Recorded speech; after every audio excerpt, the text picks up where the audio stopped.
নমস্কার বন্ধুরা, টুসি সেসেলে সবাইকে স্বাগত জানাই। আজ কাতলা মাছের সম্পূর্ণ নতুন একটা রেসিপি আপনাদের সাথে শেয়ার করছি। কাতলা মাছের তো আমরা অনেক রকম রেসিপি বানিয়ে থাকি বন্ধুরা, কিন্তু যদি মনে হয় কখনো যে একটু নতুন কিছু মাছের খেতে চাই, তাহলে কিন্তু অবশ্যই এই রেসিপিটা একবার তৈরি করে নিতে পারেন। অনুরোধ রইল ভিডিওটা স্কিপ না করে দেখুন। আশা করছি এই রেসিপিটা আপনাদের ভীষণ পছন্দ হবে। বাড়িতে অতিথি আসলে ঝটপট বানিয়ে এই রেসিপিটা যদি পরিবেশন করেন, সবাই কিন্তু আপনার প্রশংসা করবে। এখানে 6 পিস কাতলা মাছ নিয়েছি, জ্যান্ত কাতলা মাছ। পরিমাণ মতো হলুদ গুঁড়ো আর লবণ মাখিয়ে মাছটাকে কিন্তু 10 মিনিটের জন্য রেস্টে রাখতে হবে। আমার চ্যানেলে যদি নতুন এসে থাকেন বন্ধুরা, আপনাদের কাছে অনুরোধ রইল আমার চ্যানেলটিকে সাবস্ক্রাইব করে আমার পাশে থাকার। পুরনো বন্ধুরা তো আমার পাশেই আছেন, নতুন বন্ধুদের আমার পাশে থাকার অনুরোধ জানাই। ভিডিওর পাশে বেল আইকনটি প্রেস করে আমার চ্যানেলটিকে সাবস্ক্রাইব করলে আমি যে ভিডিও আপলোড করব আপনারা তার নোটিফিকেশান পেয়ে যাবেন। মাছটাকে 10 মিনিটের জন্য রেস্টে রেখে দিয়েছি। আর এই মাছের মধ্যে আজকে লাগবে কিছু সামান্য মশলা, দেখুন টমেটো আর কাঁচা লঙ্কা, আর অন্য কোনো রকম মশলা লাগছে না। শুধু এটাকে একটু বেটে নিয়েছি খুব ভালো করে। এবার গ্যাস ওভেনে একটা কড়াই বসিয়ে দিয়ে দিলাম 1 চা চামচ মতো ধনে। সামান্য পরিমাণ লাগবে এখানে কালো জিরে, খুবই সামান্য পরিমাণ, আপনারা দেখেই বুঝতে পারলেন। এটাকে একটু ড্রাই রোস্ট করে নেব। লো টু মিডিয়াম হিটে মশলাটাকে খুব ভালো করে দেখুন ভেজে নিয়েছি। তারপরে এটাকে তুলে এটাকে একটু ঠান্ডা করে গুঁড়ো করে নেব। আর অন্য কোনো রকম গুঁড়ো মশলা বা বাটা মশলা কিন্তু এই রেসিপিতে লাগবে না। কেবলমাত্র একটা বিশেষ উপকরণে এই রেসিপির স্বাদ হবে একদম অমৃত। এটাকে নামিয়ে ঠান্ডা করে নিয়েছি।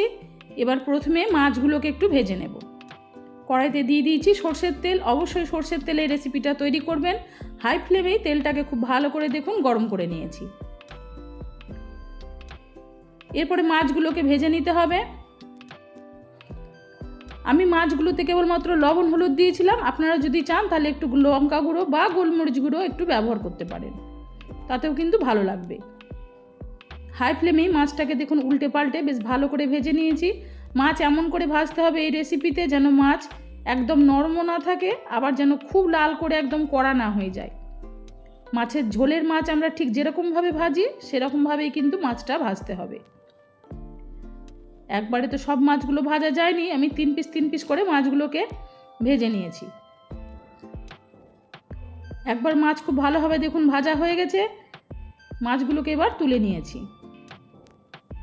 একই রকমভাবে আরও 3 পিস মাছ আমি তেলের মধ্যে দিয়ে দিয়েছি। তারপরে এগুলোকে খুব ভালো করে ভেজে দেখুন তুলে নিয়েছি। আমি আজকের এই রেসিপিটা কাতলা মাছ দিয়ে করেছি, আপনারা চাইলে রুই মাছ দিয়েও করবেন, ভালো লাগবে খেতে। একদম খুব সাধারণ একটা রান্না। ফোড়নে দিয়েছি এখানে 5 ফোড়ন, সামান্য পরিমাণে একটু ফোড়ন দিয়েছি। সেই সঙ্গে দিয়ে দিচ্ছি একটা কাঁচা লঙ্কা একটু চিড়ে দিয়ে দিয়েছি।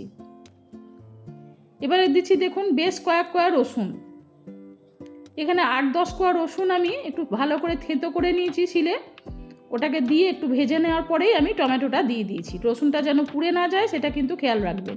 আর এই রসুন ফোড়নেই এই মাছের স্বাদ হবে একদম অমৃত। আর বাড়তি কোনো রকম মশলা লাগবে না, অথচ রান্নার স্বাদ হবে দুর্দান্ত। মাছের তো আমরা কত রকম রেসিপি খাই বন্ধুরা, একবার এরকমভাবে রসুন ফোড়ন দিয়ে কাতলা মাছ রান্না করে দেখুন, দুর্দান্ত স্বাদ হবে। পরিমাণ মতো লবণ আর হলুদ দিয়েছি। সেই সঙ্গে দিয়ে দিচ্ছি খুব সামান্য পরিমাণ একটু কাশ্মীরি লঙ্কা গুঁড়ো। যেহেতু কাঁচা লঙ্কা বেটে দিয়েছি, শুকনো লঙ্কা গুঁড়ো দেওয়ার আর কোনো রকম কোনো প্রয়োজন নেই। কাঁচা লঙ্কাতে এই রেসিপির স্বাদ খুব ভালো হবে। ভালো করে দেখুন টমেটোটাকে ভাজতে হবে।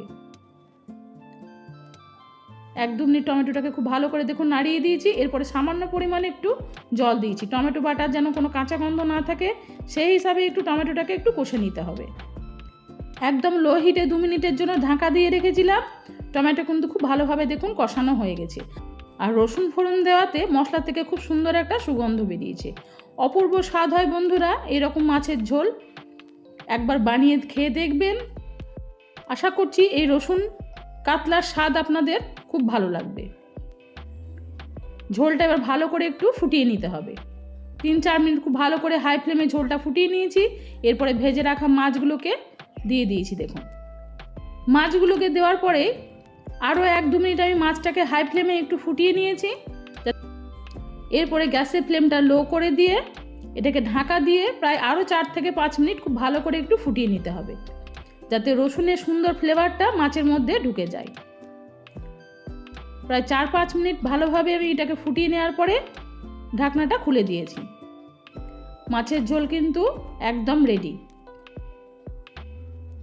যে ভাজা মশলাটা গুঁড়ো করে রেখেছিলাম, এবার সেই ভাজা মশলা গুঁড়োটা একটু আমি ছড়িয়ে দিচ্ছি।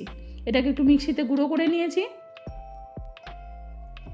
অপূর্ব স্বাদ হয় বন্ধুরা। অনুরোধ রইল এই রসুন কাতলা একবার এরকমভাবে বানিয়ে খেয়ে দেখুন, আপনাদের ভীষণ ভালো লাগবে। আবার বাড়িতে যদি কোনো অতিথি আসে, তাদেরকে যদি মাছের নতুন পদ খাওয়াতে চান, তাহলে এই রসুন কাতলা একদিন বানিয়ে পরিবেশন করুন। আশা করছি তাদের ভীষণ ভালো লাগবে, অতিথিদের কাছ থেকে অনেক প্রশংসা ভালোবাসা পাবেন। তৈরি হয়ে গেল আজকের রেসিপি রসুন কাতলা। রেসিপিটি ভালো লেগে থাকলে লাইক শেয়ারের জন্য অনুরোধ রইল আপনাদের কাছে। নিজেদের প্রিয়জন বন্ধু বান্ধবদের কাছে রেসিপিটি শেয়ার করে দিয়ে তাদের দেখার সুযোগ করে দিন। আর গরম গরম ভাতের সাথে এই রেসিপি সবচেয়ে বেশি ভালো লাগে, তাই গরম ভাতের সাথেই পরিবেশন করুন রসুন কাতলা। আজ আসি বন্ধুরা, সবাই ভালো থাকুন, সুস্থ থাকুন। ফিরে আসবো অন্যদিন অন্য কোনো নতুন পর্বে, নতুন কোনো রেসিপির সাথে। নমস্কার।